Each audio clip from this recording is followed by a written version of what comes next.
কদিন বাদই বাংলাদেশ যাবে আরব আমিরাতে। এরপর লিটন দাসের দল উড়াল দেবে পাকিস্তানে। দুই সিরিজ সামনে রেখে টাইগাররা শুরু করেছে অনুশীলন।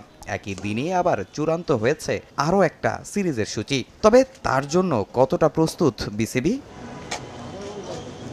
17 মে আরব আমিরাতের বিপক্ষে সিরিজের প্রথম ম্যাচ দিয়ে টি-20 ফরম্যাটে নতুন অধিনায়কের যুগে পা দেবে টাইগাররা। সেখানে 2 ম্যাচ শেষে 25 মে শুরু হবে পাকিস্তানের বিপক্ষে 5 ম্যাচের টি-20 সিরিজ। 4 জুন দেশে ফিরবে বাংলাদেশ।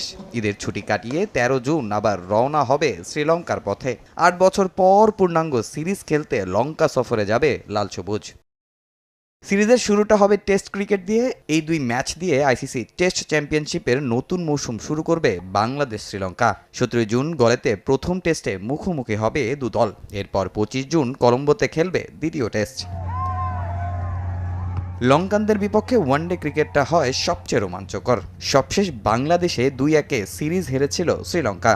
নিজেদের দেশে এবার সেই প্রতিশোধ নিতে চাইবে মেন্ডিস আসালাঙ্কারা। তাদের বিপক্ষে 2 জুলাই কলম্বোতে প্রথম ওয়ানডে খেলবে টাইগাররা। 5 জুলাই এই মাঠেই খেলবে দ্বিতীয় ওয়ানডে। 8 জুলাইয়ের ম্যাচটা খেলতে বাংলাদেশকে যেতে হবে পাল্লেকেলে।